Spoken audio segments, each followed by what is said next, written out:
Hi there, everyone. Welcome back to el podcast del Salón de Idiomas. Hi, Rox. How are you doing? I'm fine. What about you? I'm actually very excited because, today we have a really interesting topic that it seems like kind of obvious. However, if you think about it more thoroughly, then the answer is not that actually clear. No, as a matter of fact, I have got the feeling that people think completely the other way around. Yeah, absolutely. And when it comes to how we have lessons, usually people think that the most optimal way to learn is to have one on one lessons. And I mean, we cannot deny its benefits, right? Yeah, I mean, individual classes have always been the most sought. And indeed, they are actually pretty productive. I mean, they're tailor-made and stuff. However, I believe today's episode it's about, like breaking that stereotype we may have towards group classes. Yeah, I mean, what we're trying to talk about today is that if actually learning one to one lessons is as beneficial as group lessons. And we'll see if we can actually think and change our minds a little bit on how we approach to group lessons, and we tend to demonize them, like, oh, well, I don't pay attention to them, I cannot learn anything, the teacher cannot pay attention to me, and everybody freaks me out, and it's too noisy, whatever. Yeah. So that's not actually true. We can actually see all the benefits that this carries. I mean, and we can tell this before, like firsthand, mainly because we deliver lessons, we know what we're talking about. And if I'm not mistaken, one of the reasons why we decided to come up with this specific topic was a couple of weeks ago talking about, the fact that we have got the feeling that our students learn more. Yeah. And plus that, classes are more, enjoyable for both the students and us. Yeah, which is also pretty important.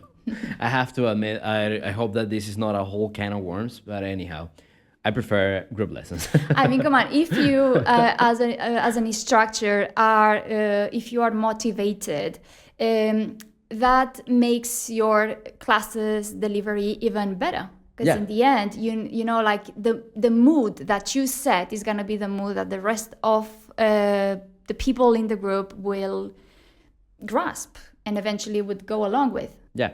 I don't know if that happens to you, but this is actually something interesting because when I was looking for some negative aspects that could have having lessons one-to-one, I found that the most common one that people, in some cases, of course, this depends on the person, that you might feel too pressured, right? Because like all the attention is on you and you're making a mistake and the teacher is obviously noticed and now you are feeling more nervous and now you're making more mistakes and so on. So yeah. I have to tell you that I feel kind of like similar to that. I feel like sometimes when I'm in a one-to-one lesson, I feel like I'm a monkey and I have to like entertain the student as much as I can during the entire lesson. I also like force myself a little too much because I don't let them interact that much, since in many cases the student is feeling like perhaps a little nervous and they don't talk that much, only when they are told to. And so in the end, it relies too much on you. And that's actually something that is also negative, that perhaps students feel like they have too much codependence on the teacher. Yeah, not that much sense of agency, right? That you will have when you have other colleagues and classmates. I mean, in the end, it's not just about, I think it boils down to building confidence. And funnily enough, in my experience, group classes build more confidence than individual classes. Yeah. In my case, I have seen some students that have gone through that. As a matter of fact, I remember that I had this student in the curso puente that we have, which is like a preparation, for those who don't know. It's a preparation previous to the course that you would take for the C1, right? And we had like one-to-one lessons and everything was going great, like very nice. Nevertheless, the moment that this person had to jump to a group and actually like she was looking for one-to-one lessons, but then I told her like, well, sorry, there's no availability. You can just join this group. And she was like, okay, like, very relentlessly joined the course. However, in the end, she actually felt really comfortable due to the fact that she was able to not only help help her other classmates, but also receive feedback from the other classmates. Yeah, so I believe like when you learn with others, you actually learn through others. Yeah. So you realize you're not the only one, having a hard time facing certain exercises like oral exercises, speaking, or mastering certain tenses in English. So if you realize there's someone else who might do it the same way you do, or even better, you get inspired because you realize that even that person who might do it a bit better than you, in other cases might not be that proficient, and you might be the one mastering those specific aspects better than he or she is. So in that cases, you realize that you're not the only one. So you get away, you stray away from this self-centered idea, and you get comfort from the others. Correct. Actually, as a matter of fact, there is the study from Johnson and Johnson. That's funny. And they basically were pointing out that students who learn together show higher achievement and self-esteem than those who study one-to-one lessons. And as a matter of fact, this collaboration increases the intrinsic motivation, right?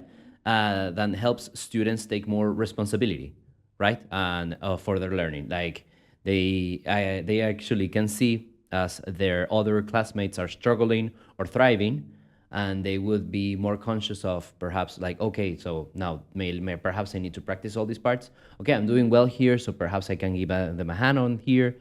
So not everything is all completely relying on the teacher. So it's like you are more independent, and this is something that propagates through the rest of the group. Yeah, no brainer. And I would even add the word organic. I believe this is much more of an organic learning. It's actually the same way you have learned or you did learn, in the past when you were in a class. And it's more natural. Yeah. Perhaps I may be, like going too far here, but usually the ones who really want to stick to one-to-one classes, their social skills might not be necessarily the best. Yeah, that usually happens. People who tend to feel kind of nervous. And I feel like in some cases it can go sideways due to the fact that you are actually, let's say, fostering that lack of confidence by like giving them like not perhaps like letting them be in a comfort zone that eventually you have to let go, because you're gonna be in front of an examiner, not your teacher. Yeah, indeed. I mean, you're still in your comfort zone if you want to keep up just to one-to-one exercises. And don't get me wrong, I get it. I completely get it. Yeah. I've always been this, like person who's been pretty shy talking with others. You wouldn't say, but I've always been that kind of person. So I completely get it. I understand why you will choose to be with just one single person. However, and there are times when you as an instructor end up being a psychologist many times, like a motivator. However, the motivation you get from the group is much more valuable in my experience than just the one getting from your teacher. Because the group, is like people similar age, similar profile. So you get to feel that much better than just having someone telling you.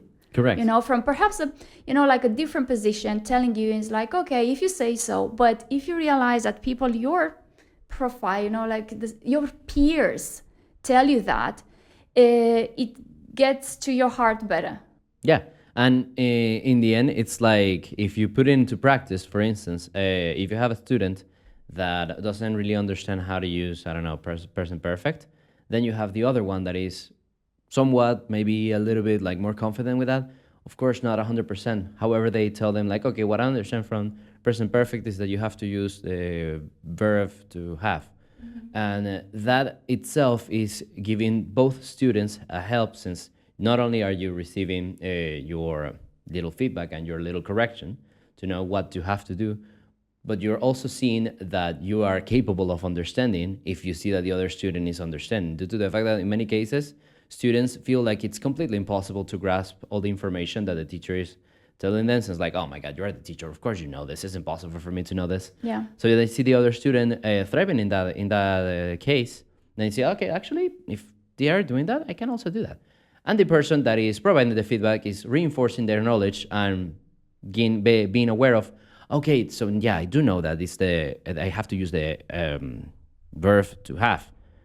Oh, but yeah, I think I forgot something else, and maybe they remembered that they need to use the past participle in this case. Yeah, definitely. Yeah, and it's actually that's one of the most visible features. Like asking one of your colleagues, one of the group members, a thing, and the other members of the class will think, instantly, it's like, oh my God, what was it? Yeah. Like, they didn't, because for whatever reason, you might not have worked with that specific aspect with the rest of the class, and you do it with one specific student, then the rest of them are really aware. It's like, oh gosh, I do have to reinforce that. I didn't even realize that I lack the knowledge, that I don't remember, or that I was actually pretty bad at that. Yeah, exactly. And it can also be helpful for the teacher in the case that, I hope that this is not a big surprise. However, the teacher is not necessarily going to be able to catch every single thing that you should be doing in a certain way, like perhaps like a mispronunciation or a construction of a sentence. Like a teacher is unfortunately incapable to catch everything. However, one of your colleagues, one of your classmates may do. It's like, hey, wasn't that thing? It's like, oh yeah, sure, thank you. If they want to say it, but for instance, what I do in my group classes is I always ask, like, so when one of them is performing whatever exercise, right? So I usually speaking, it's like, okay, now it's your turn. Please speak for a couple of minutes about this specific topic you are asked to work on. And I always ask before, like the rest of the colleagues, to act as if they were evaluating him or Correct. her.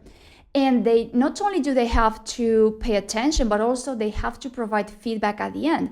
So again, that works, like both sides, because on the one hand, the one delivering the class is okay. It has a bit more pressure, similar to the situation when presenting to an official exam. And also, especially for the one who has to provide the feedback, because they have to be attentive and aware of those specific criteria they have to work on. Because usually, you tell them, you have to be coherent. There needs to be a variety of vocabulary. There needs to be like really, grammarly correct. Now, they will say, okay, I'll try to do my best. However, when they act, in your shoes, when they are supposed to be the one evaluating, they immediately get the importance of all the criteria. Yeah. So that really helps them in their future performance. Yeah, actually, absolutely. And this is actually backed up by another research that was by Mercier in 2019. And this is taken from Vygotsky's work, actually, from all the work of like zone of proximal development. And he basically points out that, like, it's kind of like an update for this. And he basically points out that students learn best in social context, where knowledge is co-constructed, not transmitted, as we have here. Like, it's not that it's just that the teacher is vomiting information to all of them. No, it's just like all of them are working together and it's the way it should be, like organic, exactly. Right? Because otherwise it will be isolating. So in the end, no matter how much you try to avoid uncomfortable situations by going to a one-to-one class, eventually you will isolate yourself even more. Yeah, and it also prompts the entire lesson to be more comfortable for everybody, since the moment that somebody makes a mistake and everybody notices that it's not a big deal, that everybody does it, and we can make fun of ourselves or something like that, we can have a little humor, then of course all the acquisition of the language is improved, since you are feeling better, you're not freaking out, right? Yeah, definitely. And a thing that pops in my mind is always like the nice, kind words that the colleagues tell the participant who might feel a bit, like too overwhelmed with the class or with the performance, because it's a fact that we humans tend to be overly criticizing ourselves. Criticizing ourselves. So when you have the others, it's like, I believe you've done an amazing job, compared to their own performance, Yeah. they really boost that person's motivation. Yeah, and Because unfortunately, sorry for cutting you off Don't here, worry. but we have like teachers usually like really high standards. Yeah. So if they don't reach a specific standard, then it depends on the teacher as well. But sometimes in my case, I tend to be a bit too demanding. I might not be aware of that tiny steps the person has made. Okay, aware, but it's like you can do more. So Yeah. when the colleagues is like, "Whoa, you did amazing," and I had in my mind like the following step to take is like, yeah, I mean they're right. They're right. She did amazing for Correct. just tiny things that she changed in her speech because she really paid attention. And then there is the peer pressure, right? Because it's like I tell you to use certain elements, you don't do it because you believe, okay, whatever, it's not that important. But then when you realize that your colleagues have used it, there's a bit of a pressure there. It's like, oh, I have to keep up with them. Yeah, and I hope that this doesn't hurt your feelings. It's just a realization that I have had while we were having this conversation is that sometimes I guess that when you are receiving all this positive feedback from a classmate, it can feel more honest than coming from the teacher. Sometimes, like, the student might be like, I mean, I'm paying you, so you're probably just trying to make me feel better, so I keep paying you for classes. Whereas if it's coming from a classmate, like, okay, yeah, I guess that it wasn't that bad, right? Yeah. I mean, honesty. And I believe it's inevitable that group learning foster more accountability. Right? Exactly. It's like you don't have to show up just for yourself, but also for the rest of the people. So this is what goes along with the previous idea as well, that if you see the other ones doing it better than you because they worked more, perhaps most likely is because they worked more than you did. In that case, there's this kind of accountability, the feeling of, I do have to keep up with them, right? Because Stop sleeping in your laurels. yeah, it's like, start working hard. So the group works more, like congenial. Exactly, absolutely. Now, I want to address one thing because we are saying something that sounds ambiguous, like what is a group? Yeah, And so we need to talk about numbers, okay? This, definitely. of course, is not the same to have a group lesson of 20 people than a group of 3 or 4 or 5. And as a matter of fact, I have to say that this is not something I made up. I'm going to share this on the description of the video so you can take a look at it. The best number, like the magical numbers to have for group lessons is from 3 to 5 people in a group lesson. Okay, so it's exactly the number of Yeah. of I'm not making this up. individuals. Okay, it's great. And as a matter of fact, the way it works with us is like from 2 to 5 individuals. Yeah. Right? But the average is usually 3 or 4. It depends on the month. It depends on how much of an urgency there is out there.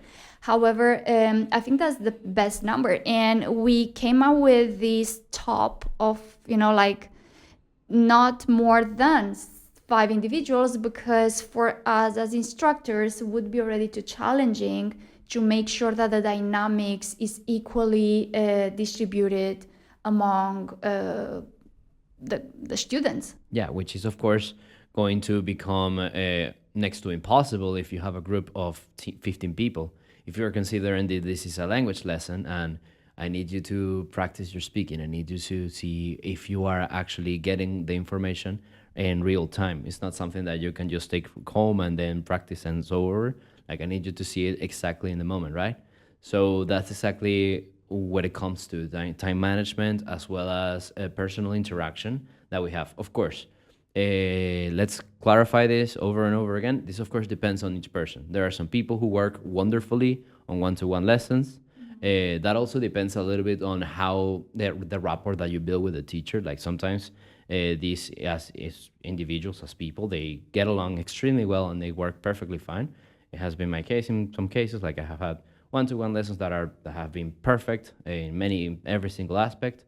But that, of course, that depends on the person, as well as for big groups. In big groups, there are some people who actually feel like building this sense of community, like all this lesson, like the more people, the more the merrier, then that works out. Nevertheless, we're just talking about like what normally or what generally is found that these numbers, if it's reduced to 4, 5 people, it's the best. It's the most optimal way to have a group lesson. Yeah, for sure, for sure. And in our school, we usually promote the group classes because we're aware of the benefits of it.